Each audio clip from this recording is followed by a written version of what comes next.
Welcome everybody to House Education on Wednesday, April 2nd, 2025.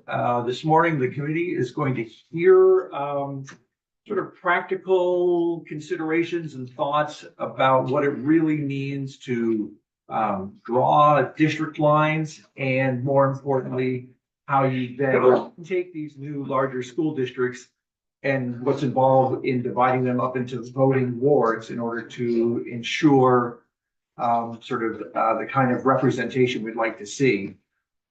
Understanding that we don't have district lines at the moment, and we haven't even really decided like how big a school board should be, and all of that. But there are many sort of just baseline considerations. This follows the testimony we received from the Secretary of State's office, who essentially said, if you want to have school board elections in November 2026, May 15th is the absolute drop deadline that you really need to have all of these pieces put in place. So we're going to learn a little bit more about that so we all have a good understanding, and we're going to just turn it over to two members of Legislative Council who we do not see in our committee very often. The floor is yours, and just introduce yourselves and get us started. That would be great. Good morning, Tucker Anderson, Legislative Council, and Tim Deffa, Legislative Council. Thank you very much for having us. And together we are the attorneys that handle the government operations portfolio and Legislative Council. So you may have found the right people to talk about creating units of government and then apportioning districts within those units of government. And just to set the table for what we think we are doing this morning, we'll talk first about some of the priorities here with creating the units of government, kind of understanding the workload there, then talking about some of the important components of the initial apportionment of wards within these units of government and some of the practical considerations involved there, and then wrap up by talking about some of the timelines we are familiar with in the context of legislative reapportionment, so that you can understand fully the task ahead of you if truly the drop dead date is May 15th of next year. So first, very bold, underlined, italicized, highlighted in yellow statement up front.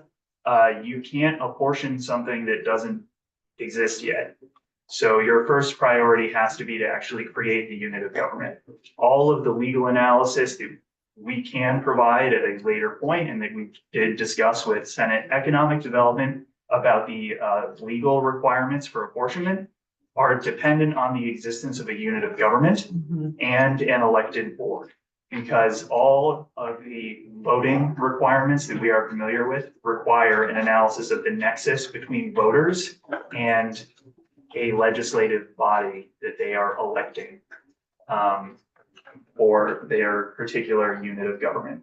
So that's the first important point. You're going to have to create these districts.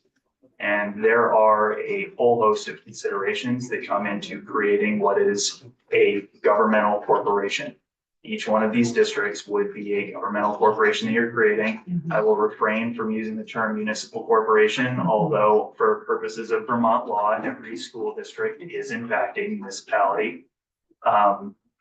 But high-level consideration right up front, are these going to be what in municipal law is called a dependent district or an independent district?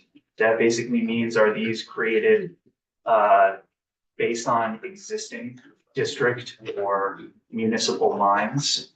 So are you picking municipalities, bundling them together and saying this is a dependent district? It depends on the lines that exist of its subordinate municipal corporations here. Or are you creating independent districts where the lines are fresh and they don't depend on corporations that already exist? An important consideration up front, because if you're creating a dependent corporation, well, fantastic. You already have lines that you can use. Perhaps the Vermont Center for Geographic Information has already reported and has in detail where those lines exist, and you can create maps somewhat easily. Is your primary consideration, if you're heading down the road of independent districts, the population within a certain geographic area of the state. What is that population? Is it the underlying census population that we use for legislative reapportionment? Are you looking to capture a certain number of voters? Are you looking to capture a certain number of students? Or are you looking to corral within your geographic boundaries a certain grand list value? Are you not even concerned with the human population, but with the financial population of these districts? That might have an impact on how you draw an independent district line. These are really just some of the superficial considerations here around creating these sort of corporations. Do you have anything to add at this stage? Stage, without getting into the wards, maybe not, it's totally different. Once you've determined some of the models that you're using here, and potentially the number of districts that you're going to be dealing with, and you've decided where the lines are going to be, keep in mind that those district lines should be set in stone before you start redistricting. So what I'm trying to intone here is that the General Assembly is going to have to pass an act to create these districts in all likelihood. And that is going to have to pass to give you all any sense of confidence about where those district lines are before you start your apportionment process. And the reason for that is that if you try to do both at the same time, which is something that you could try to do, and the district lines shift while you are going through the process of trying to equitably apportion voting wards, you're going to have constant downstream impacts every time one of those districts changes in its geographic boundaries, and particularly in its population. So with that, jump into the idea of apportionment and initial ward lines, with the note that what you're aiming for in designing the wards is equitable distribution of population between those geographic areas. Are there questions before we move on to sort of step 2? Yeah, and just to kind of color that bridge between 1 and 2, it's also important to remember that although wards should be apportioned based on equal population, districts don't necessarily have to abide by that same constraint. You know, you can have a very small district next to a very large district. Any number of districts you so choose, depending on what criteria you're trying to satisfy. Like Tucker said before, whether that be population, students, grad list, etc. Let's see. Would you like to just go into the proportion? Okay, you are. So, right, as my colleague Attorney Anderson said, really the one consideration above all else that will be at play here in creating these wards is to make sure that there is equitable distribution of population between them all. And this comes from the U.S. Constitution, and particularly the 14th Amendment to it, in the Equal Protections Clause, where we get an idea that may sound familiar to you: one person, one vote. And in essence, this is just to avoid vote dilution, which to those that are not particularly familiar with it, is when different people have drastically different power and representation, depending on where they live.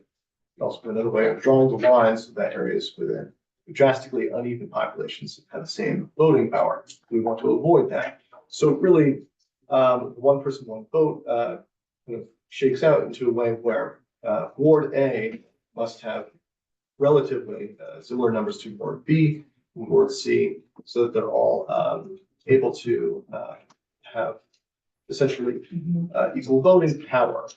Now, there's a caveat real quick, maybe to perhaps confuse the issue, but I think it's worth pointing out here, that apportionment, for this one person, one vote principle, may not be particularly relevant depending on the voting structure you put into place. For example, at large, if all seats in a district are at large, then apportionment doesn't, or the 1+1 term is less material. Another exception to this general rule would be decision makers being put into place by appointment, not election. In that case, one person, one vote, not material. Would you say that again?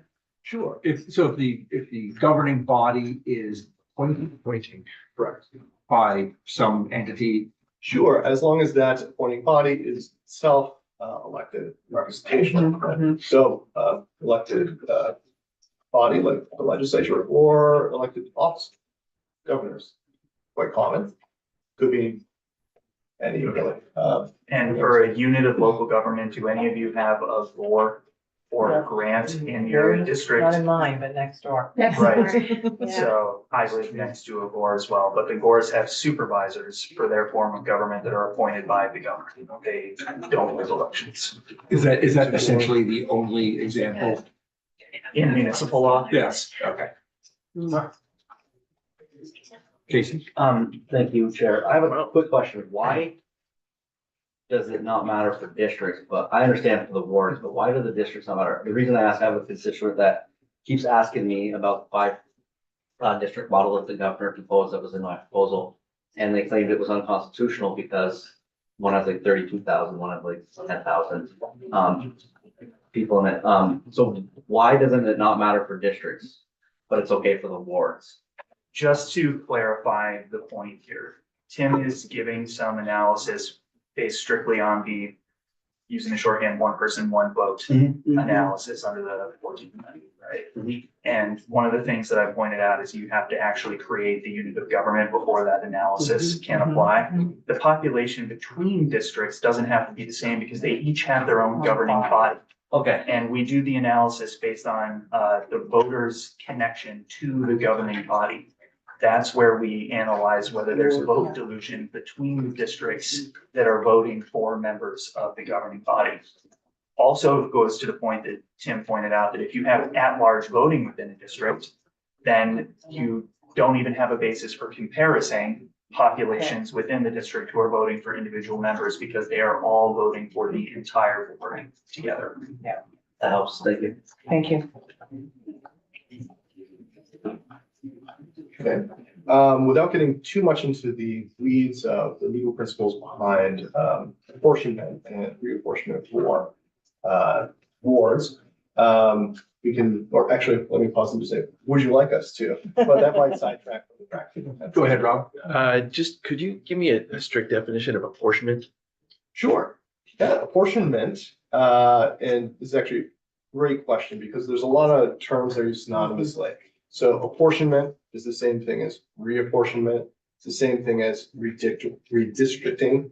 But because of the conversation we're having here with the current proposal has districts and wards, trying to avoid using the term redistricting because it seems ambiguous here. Okay. Although that's pretty much the regular term in its context. But the definition of these legal terms, again, apportionment, reapportionment, redistricting, I like to put it as a note here. Organizing groups of voters so that they will have the same power and representation within a set boundary. Okay, yeah, I mean, I kind of inferred that, but just wanted to hear it. Oh, of course. Thanks. That's good cases. One upfront practical consideration here is that we're in the midpoint of a decennial census taking right now. So we're relying on incomplete census data potentially for this initial apportionment. With the note that if the districts and the wards are created within the next 2 years, you might be looking at a reapportionment 5 years later. And I'll note up front, because I noted it for Senate Education as well, you'll want to think about when you mandate reapportionment taking place, because it will be, I presume, a process that this branch will be undertaking.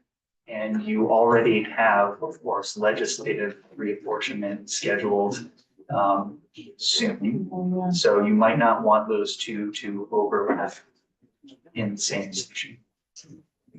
Just a note for the future. We'll leave that decision up to the government operations committee. Can you remind me when the legislative reapportionments up again? Because is it every 10 years? Yeah, so it'll We be did it. 2032. 2032. Will be the session, bills are moving to start. And another practical note to jump into here to talk a little bit about the timelines in advance. We don't know what this process will look like, especially if you're attempting to hit the May deadline for next year. But for legislative reapportionment, the General Assembly gets a great deal of assistance from the Legislative Apportionment Board. It begins its work immediately after receiving data from the decennial census in July of the reapportionment year. They then undergo a several-month process where they develop initial and final proposals that includes receiving a great deal of input from the boards of civil authority, town clerks, local governments, and they compile all of that information, including feedback on those plans, and then send proposals to the General Assembly in the fall.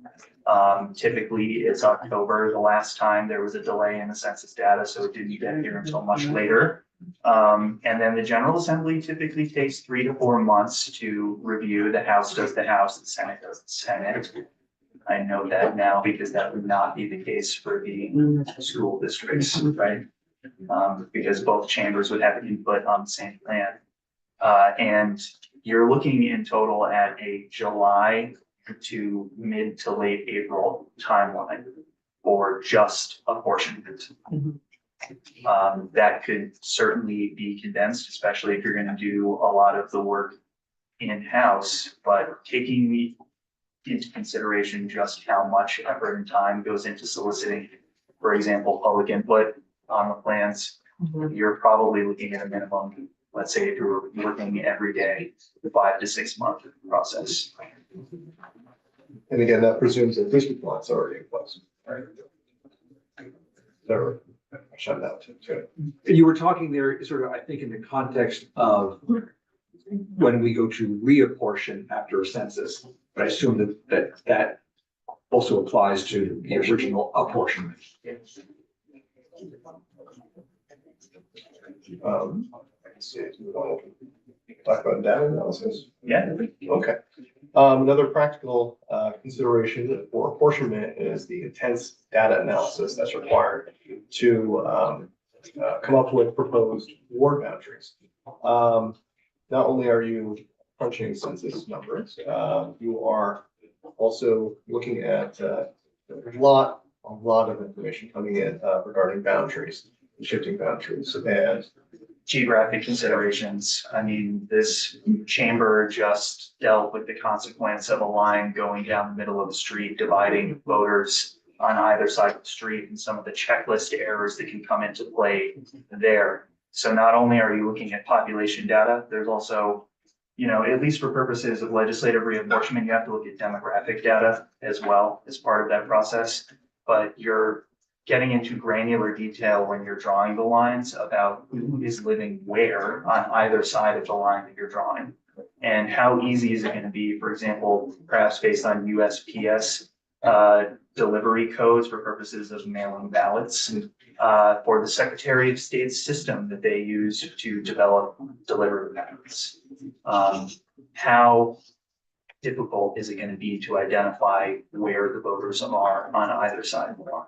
right, and that will necessitate use of special software and the costs associated with that, and the onboarding of specialized staff as well. I can easily say that's beyond our capabilities, organized legal counsel. I should have gone to school for cartography, but I didn't. But I believe, let's see, in the last reapportionment, there was at least one full-time There was, individual yeah, that was one. dedicated to this. He wasn't here for the entire year, Oh. but yes, he was here for the entire reapportionment process as a dedicated mapping specialist. That person's job every single day was to be working on maps for the committees that were reviewing the proposed districts. I still have the maps, the printed maps in my office if you want to come take a look at them. Legislative IT also had to acquire licenses for mapping software that could pull census data so that as committee members were tinkering with the lines, you could see what the distribution of voters would be between the potential districts here, wards, And it's easy to imagine, why having that individual solely dedicated to that purpose would be so Yeah. important with the, just so many iterations of maps coming out. And So, that is because each member potentially of a committee or really of the body itself could be proposing different ward boundaries. And that's not uncommon for legislative reapportionment. So I assume that especially with, a sensitive issue for a lot of people around their school districts, this could also be an instance where members will be proposing their own individual ward boundaries within a given school district. And all of those requests went to that one person for legislative reapportionment so that each member could bring a copy of their proposed map. And This is actually not the first step. This is the first step with an independent reapportionment board. And is that dedicated staff person also dedicated to them? That's a whole other. That's a different thing. I'm not familiar with the staffing for that board, that they require. I can't remember who assisted the LAB, but I'm sure that we find out if the LAB had their own dedicated mapping specialist or whether they used, for example, BCGI for some of their initial proposals. I do know that when the state acquired licenses for the software, I believe that the LAB also was part of the acquisition of those licenses. And I think it's just important to reiterate that, with every small tweak, there's no such thing as a small tweak because there are reverberations throughout, because you're taking that every change in the context of a larger political union you're trying to balance. And if it's okay to jump into some of the practical, we're talking about the lines, we'll talk about some practical complications with the lines. I heard the chair discuss in front of the House, maybe just last week, the idea of not putting a mountain between districts. You don't want to put a mountain between polling places either. Yeah. So let's talk about the mountain rule, which I brought up for Senate education, which was, historically back in the day when horse and buggy were used to get to the State House had a rule that members on one side of the mountain would attend the meetings of the assembly during one session and members from the other side of the mountain would attend the other half. Why? Because it was really difficult to get to the State House if you lived on the other side of the mountains. During the Bennington 1 discussion or the review by House Government Operations, one of the parties talked about how difficult it was for him to get to the town hall to review the checklist because it was snowing and he didn't want to have to go the long way around the mountain to get to town hall to check in with the clerk. So he took his snowmobile over the mountain to get to the clerk's office. These are real practical considerations that have profound impacts on the elections that we hold. So geographic considerations when you're drawing lines, actually pretty serious. Similarly, something that has to be considered is communities of interest. It is one of the criteria that is evaluated legally when you're creating these wards. Are you maintaining communities of interest? And are these wards, these communities, contiguous? If they're non-contiguous, you are definitely raising the eyebrows of some attorneys about whether you are maintaining, at minimum, communities of interest. And while we're talking about additional factors, there also is the idea of compactness too. So not only does it have to be all connected, but actually can't or shouldn't be really a string-like line that just goes on and on. If we're talking wards again, it actually should be compact, and hopefully that would reflect communities of common interest as well. And if you're looking for examples of that, communities of common interest would have shared history, shared economy, and at a granular level, shared community buildings. School, house could be an example of one. Town hall, because that's your polling place. And what are the election implications if you decide to draw a ward boundary through the middle of the town and separate in that community the polling place from another ward? If they're going to continue to use that same polling place, now there's a burden on the officers that oversee that election to make sure that they're giving the right ballots to the right voters.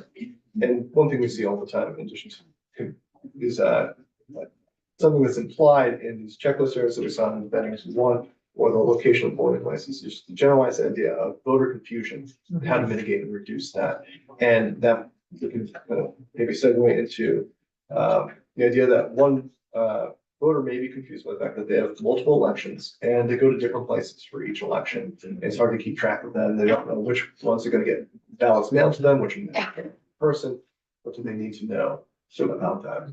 Might this be an example? I think of the town of Granville, which part of Granville includes East Granville, which is separated by an entire mountain range. And to get from East Granville to the town hall in Granville is about an hour.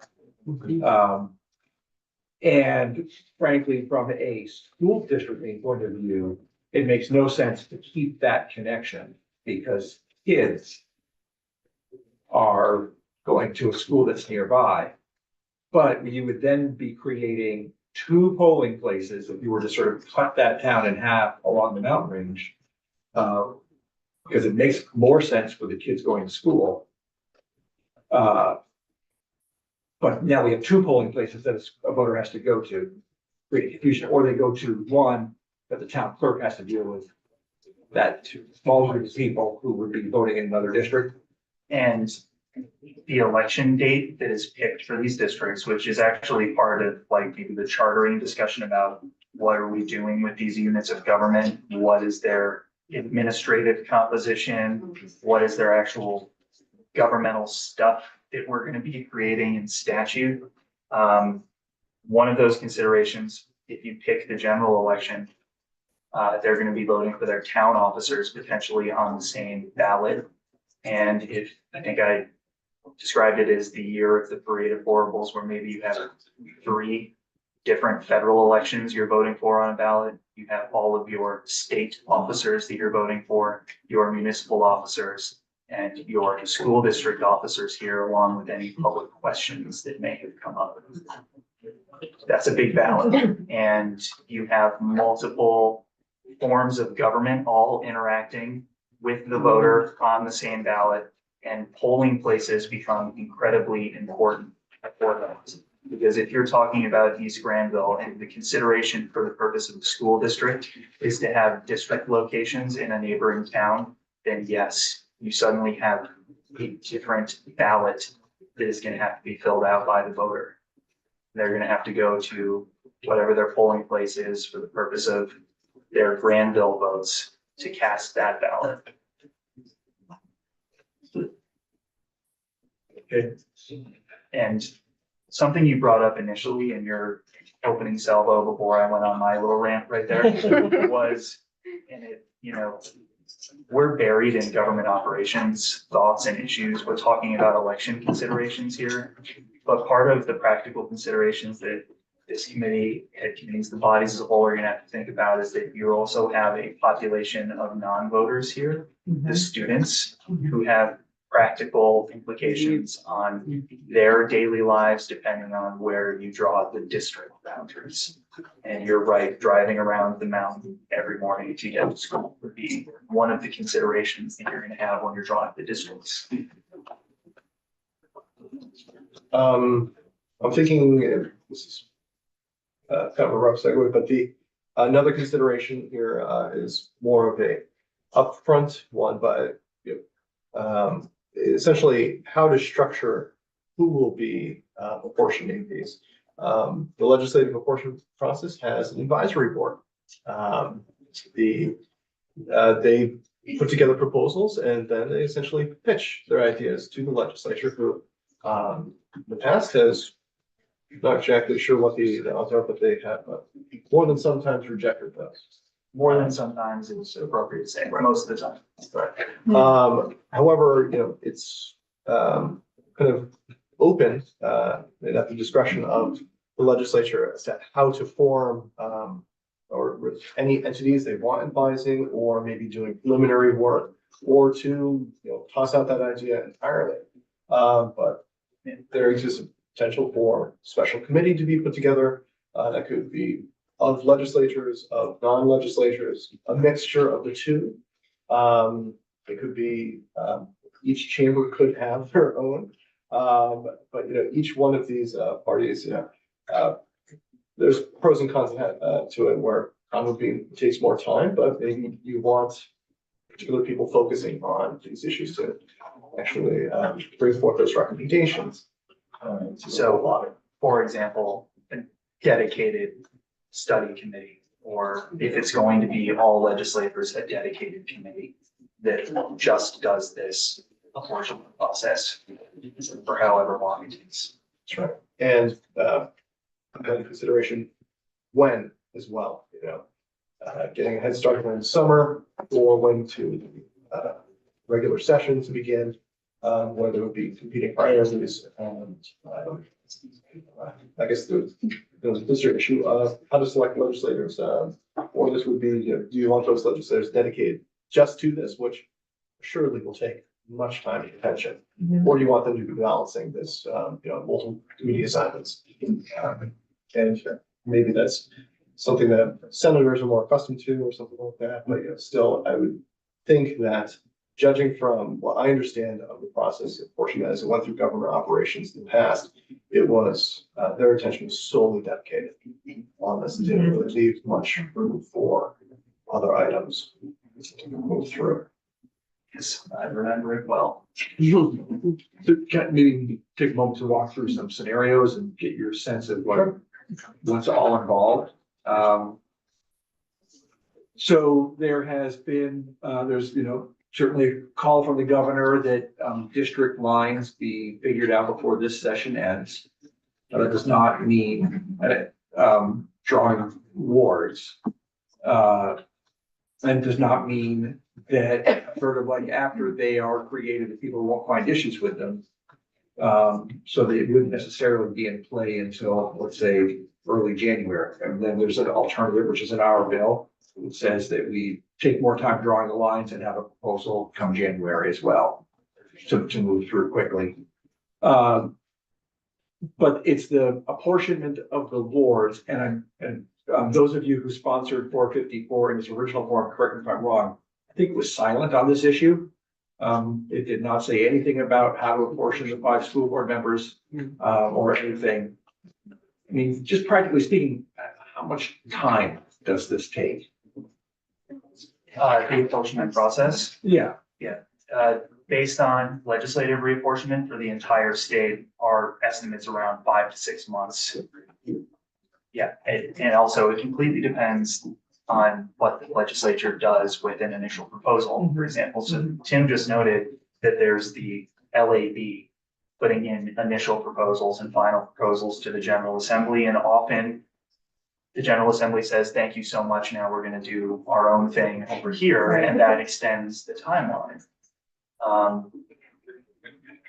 I would say 5 months is a good conservative estimate, but if there was some sort of lockstep proposal on how to move forward at the beginning of the session, you could condense that by a month or 2.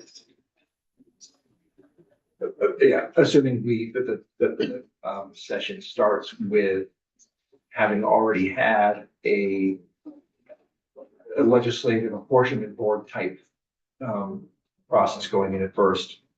Yes. And that the district lines are certain and set. And we kind of skipped step 2 because we were so excited to talk about ward boundaries, but you need to know how many wards you're gonna have, which means you have to know what the composition of the school board is gonna be. Right. You have to know how many officers are being elected before you can draw the wards. Details. I think that maybe brings me to the question or trying to understand on the parts of this process, so. As hard as all that sounds, it seems like the easier part, because it isn't defining, or is this us chartering? What powers do how big are they? And what powers do these new boards have? And presumably, that has to be decided before you can do wards and apportionment? No, not necessarily. Just numbers, right? They The can be number. decided alongside, you need to know the number. The number. That's the essential criteria. Set geographic boundaries, jurisdictional boundaries. Then knowing how many officers are being elected, Mhm. and then you input population data, start drawing limits. So at what point, and what is our role then in, I don't know if chartering is even the right word, but essentially creating these new government bodies and deciding all the things they can and cannot do? Creating them. Yeah. Step one, actually setting them out, establishing their jurisdictional boundaries, determining their model of government, which includes determining the number of officers. All of that are requisite steps for the drawing of the wards. Granting legislative or administrative authority can happen alongside of it, and it is something the General Assembly must do for all other municipal corporations, except for, and this is an extreme outlier, educational corporations based on the Athens decision from 4 years ago. So some of that could be delegated by the General Assembly to an administrative agency. That, of course, just like any other delegation of legislative authority, is the General Assembly giving away some of its control over this. You're defining the contours of how that authority is exercised, but you're not making discrete decisions. You could do what you do with all other municipal corporations in the state, which is delegate directly to the corporation in an act. And if it's special for that one corporation, that is when you would call it a charter. And to kind of piggyback up with what Tucker's saying here, one of the fundamental decisions that the legislature will have to make initially is whether these districts should be treated uniformly or have some distinctions between them. And that will get to exactly whether we get, how we kind of craft the enabling legislation here. Whether it be just generalized in a title somewhere, or if it be actually writing specific statutes for each one of these districts, aka a charter. Each one. Yes, for the district of Tuckertown, we have Title 16 Appendix, Section 1, and we give Tuckertown the following powers with respect to that district. Which would only be necessary if it differs from Timtown. Correct. For all other towns. True, yeah. And I should also note that if the path that is opted for is variance between the districts, just remember that not all districts have to have the same wards necessarily, number of wards, or the same number of school board members or anything like that. Or, again, if uniformity is what's opted for instead. They can, either one is fine. And then Aaron. So I'm not saying I'm advocating for this, but vote at large as opposed to wards is simpler on this end. Because I'm thinking when my various school districts combine into one, we vote at large. And I'm assuming that's kind of one. So put Representative Quimby down as strongly endorsing. No, don't put me down for that. But I'm just saying, I'm sure that's kind of why they made that decision, because it was There's a just discrete, complicated in a way. there's a discrete policy choice that's Yeah. made between at-large voting and then district-based voting. And that really has to do with the voter franchise and attaching those communities of interest we brought up Right. to direct representation on the governing body. Yeah. And that's because you could have a district that has a highly populated municipality connected to another municipality with a very low Which we population, do, which would essentially lose control right. over That's- any input. right. Not That's- disenfranchised, because that's not the right word, Right. but they would lose direct. And that's the part we don't like. I'm sorry. Well, I'm not sure if these will be questions or thinking out loud and kind of to some of our education policy things we've been grappling with lately too. The implications of this. One, the one you just raised, sort of at-large versus wards. The thing Ways and Means is wrestling with this week about if we go to a foundation formula spending over base, are districts going to, yeah, exactly, my eyes pop open too, because it's like 100 different things that make it more complicated. If we're gonna have a system of a foundation formula, but districts can decide to spend over base and have to get that approved in that district, Yeah. what is that going to mean? How are they using that spending over base? Right. And are some wards potentially gonna have a greater interest in that spending over base than others? Is it gonna pit people within a district against each other? Or create complications if you have at-large voting, right? That part, it's not really a question, it's just overwhelming to me. And then the other one, we were dealing with very practically in here, we're going to, and I don't think we've resolved, which is the different delivery systems in different parts of our state. We have places with approved independent schools receiving public tuition. We have, I will say it again, I think 4 historic academies that are going to continue to operate and function as important schools in our communities. But in our current legal construct, they are not treated the same. And so it might require different charters in those districts to allow that. I don't know. I'm thinking out loud and I'm clearly not a lawyer. I'm just like, I'm throwing spaghetti at the wall of all the things we would have to figure out. And then I'm trying to figure out, do those have to happen before you start apportionment? But these seem like pretty big things we have to I would, figure out. I would take it down to a super granular level, and I'm sorry that I keep obsessing on Granville. But if there are kids in East Granville, they aren't gonna go to the same school as the kids in Granville. So you would actually have to, if you're keeping that town line the same, you have to have some sort of thing in the charter that says that these kids could go to a different district school, because it would be practically impossible for them to go to the same school as the kids who live in Granville, because there's this giant mountain. Which makes me think we could be heading down the road of a lot of very customized charters for districts with customized I would add to that, issues. clearly Canaan, way up in the northeast corner of Vermont, which has a K-12 system with a CTE. And then it is surrounded by a vast area where there are no schools, and that clearly uniform probably won't work there. I will say to the possibility of having a lot of different discretely chartered Yeah. districts with different powers.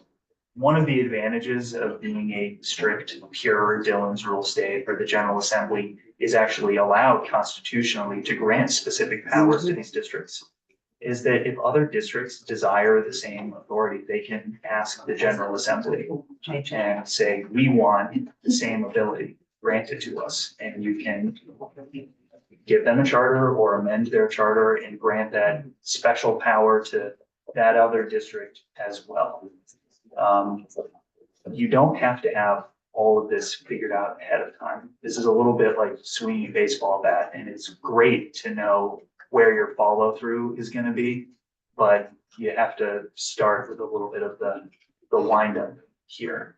And part of what the LAB does, going back to the earlier part of our, for purposes of legislative reform, is actually get feedback from the local governments on what this statewide plan is going to look like. And that may be an opportunity, once you have an initial district proposal and you start moving towards apportionment, to get feedback from these proposed districts saying, here are some things you should think about that might not work. Here are the impacts that it has on our community. Here are the practical impacts it's going to have on our elections. Could you perhaps review what the public input process is for reapportionment? Which I would akin to saying, what it's like if we were to need to draw awards.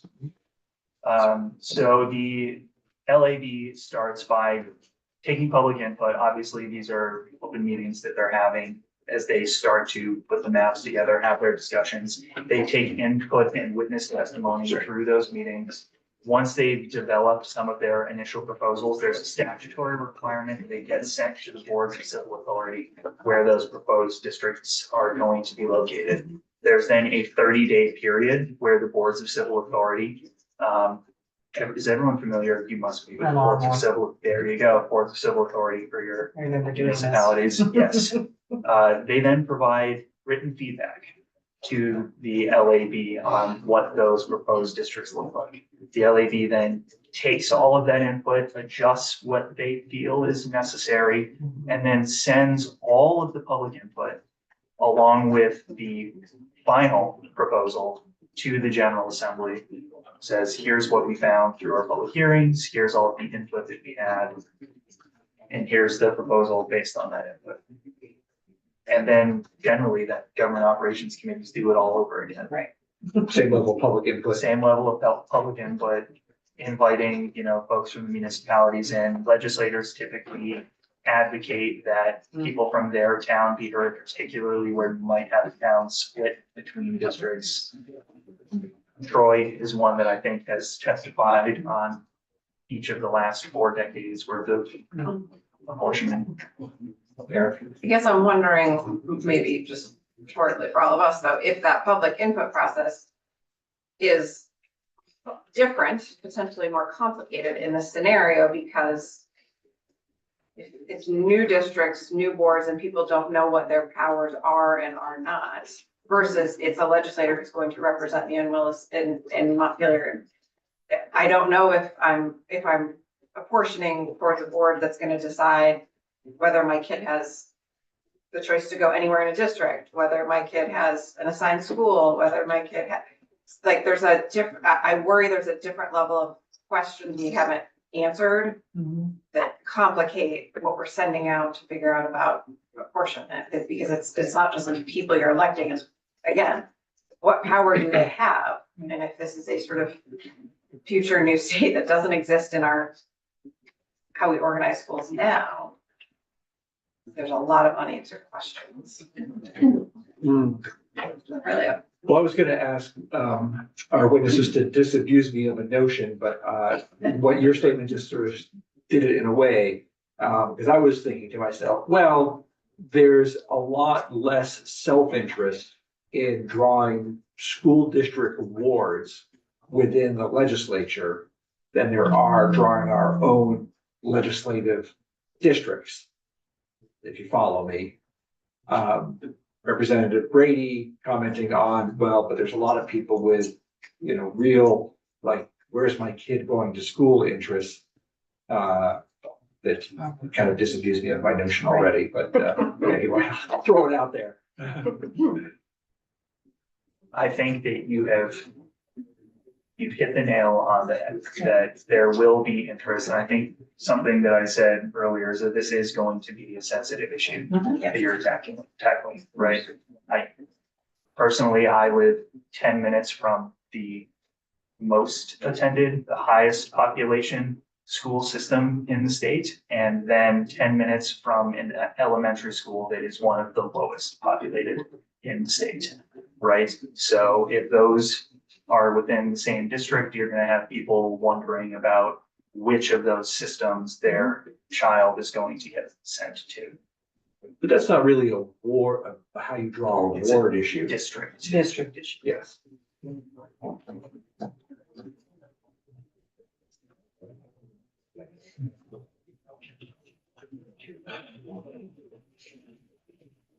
Why are we doing this again? Continue if you have. Well, I more. was gonna say, we're still here for at least a few more minutes. So No, and we I'm gonna kind of you got can wrapped up ask in all questions. the Is there any way you can government make us feel operations better or? questions. No, but Sure, this is exciting. This is like, this is such a unique constitutional power, right? That a single branch of government has plenary authority over the creation of government, right? You're creating a unit of government from whole cloth. Like this is almost hand of God stuff that you're doing. Is that what you wanted? Yeah. Even if it's gonna be a difficult process, it's gonna require a lot of time, it should be an exciting process. You're like It's- Thomas Jefferson. you get and to- Franklin and Yeah. John Hancock. You get to tackle an extraordinary challenge that should be exciting no matter who you are. good spit. Josh. I just want to say, every time I hear you share perspective, I enjoy it thoroughly. Yes. Like, so thank you. But although you did use the word, I mean, one of the issues I think that the legislature as a whole, House, Senate, all of us together and the governor is like, how much time does this really take? And, I think of, the very strong, sort of feelings of the administration that school board elections need to take place November 2026. And given, drawing districts, which is complicated in and of itself, but the process that you just sort of laid out there for apportionment. And I would just point out that in the governor's proposal, there is zero language on all of this stuff, other than boards of 5 people. So it all sort of needs to be worked out and all needs to be done in a thoughtful, careful way. It just sort of has me thinking that November 26th for school board elections, thoughtful, careful way with all of the sort of public input that goes into just legislative apportionment, which we've been doing for 200 years. Those two may be in conflict. Emily? So, with power comes great responsibility. And so that's all I think about when you talk about hand of God stuff, because that's just scary. And I think I need to understand more, and I will at some point along the line, about districts and then wards within and power within them. Representative Brady mentioned about the foundation formula and being able to vote beyond for an additional amount. How does construction bond fit into that scenario? Because, I live very rurally, and, my constituents constantly feel the need to make sure that their voice is heard. And so that's typical of across our state everywhere. But, larger districts mean that we have both larger schools and smaller schools within the same district if we change this. Boards would make a recommendation from a district about bonds. How does that fit? Sure. So if I'm understanding where you were going with this correctly, I'll start by saying that in order to borrow for purposes of a bond, you have to have a corporation that's doing the borrowing. And at least under the current statutory scheme, it has to be approved by the voters of that corporation. So you have the full faith and credit of the corporation and the taxpayers who will be paying into the bonded debt. So unless you are going to have lesser incorporated units of government within the district, then bonding is probably going to be done on a district-wide basis. Because that's the corporation. Thank you. I think you have to sort of, You could do it differently. You could do it differently, including the possibility of, once you have the wards established, chartering wards as basically the equivalent of like an incorporated village at the municipal level, where they're their own corporation that has the ability to borrow. So that leads me to, my head was whirling with all of that, thinking, could you do that? And then I'm suddenly thinking, once we get there, we're almost like, not the same, but individual districts again, surrounding ourselves with power locally within a larger district. And I recognize both sides of that, but it becomes very complicated. Thank you. That helped. I'm feeling like, just not to reuse a old metaphor, but like we're trying to build a plane as we fly it. And there are all these sort of things, little things you think of. So you have said that, you're gonna need a mapping specialist, and maybe we need a legislative apportionment style group doing the wards after the districts are there before we're recommending to the legislature. Or maybe we need a legislative committee whose job is solely devoted to this. Unfortunately, those are all actually decisions we got to make in this year. We're going to hire a mapping specialist. No one's put that in a budget anywhere. And so I feel a little kind of unprepared and overwhelmed by all of those things, because they actually, it's not on us, the education committee, to necessarily be on top of that. but we're all kind of learning about this together, all the committees. And, those are decisions that are big in and of themselves and that we have not made, just staffing, resources. Yeah, I mean, you brought up something about we gotta buy some sort of software just to have access to the census. And where the census goes, I don't see any proposal for that in anything. When I had my initial concerns about 454, when they came to us, I said there really are a lot of areas that haven't been fleshed out. The extent to which I was really naive about them, Yeah. based on what you're all telling me. And I'm not trying to rain on anybody's parade here, but what I am trying to say is, playing the hand of God, has a lot of, practical considerations that we haven't thought about. I will offer another form of potential relief here, which is you're not working in isolation. And you could ask or even direct through piece of legislation, assistance from the other branches to help you. So, for example, LAV, there's a member appointed by the Chief Justice of the Supreme Court to kind of direct that process. That's the next step. Any other questions when we have, this high level expertise in the room? Maybe Timtown and So- Tuckertown. When it comes to granting the powers to these new boards or chartering, I assumed that those were largely sort of education policy decisions because of the things that they will have to then, that we are giving them the power to do. But is it really more traditionally government ops work that's creating? I don't know, at some point they created US government, but now they just sort of tinker with charters, but like, who's doing that?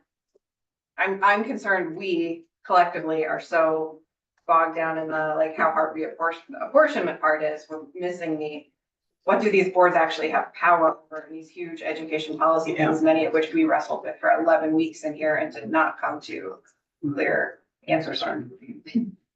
Typically, the committees are running a three-legged race here. Yeah. With, creating these sort of specialized districts. So, setting aside your expertise, if we were dealing, for example, with water and sewer districts at the local level or solid waste management districts, you would have government operations committee, looking at all of the governmental aspects of whatever that district is. And wherever there's specialized knowledge or consideration, then another committee, natural resources committee, would take a look at those issues. Same for CUDs. You might have HEDI taking a look at the actual telecommunications parts of that. But for purposes of understanding the governmental structure of the communications unit, district government operations would take a look at that. So, and it together. Good to know.